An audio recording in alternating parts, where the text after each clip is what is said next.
यो से पनि खुनखुन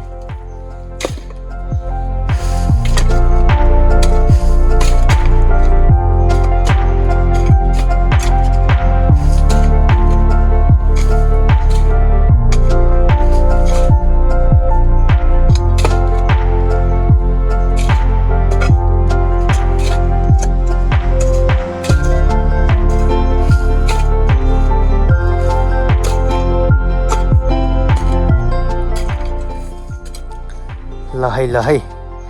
अब चाहिँ गहिरो गहिरो हुँदैछ नि त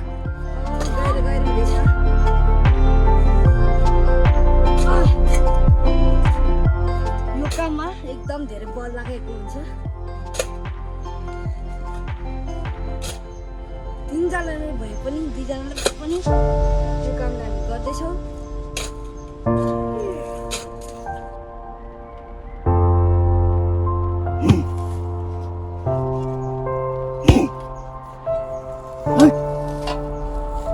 लगाउने अङ्कल बल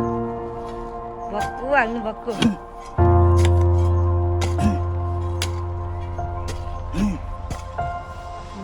अङ्कलले डरै खनिसक्नु भएको छ यहाँ हेर्न सक्नुहुन्छ कमसेकम 1 फुट जति यहाँ अङ्कल र भतिजोले हिँड्दै हुनुहुन्छ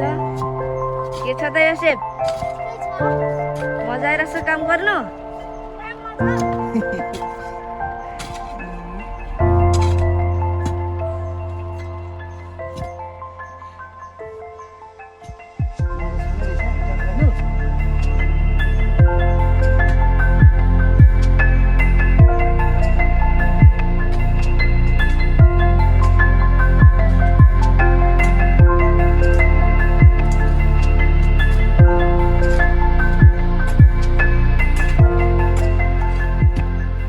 यसरी हामी चाहिँ जङ्गलको बिचमा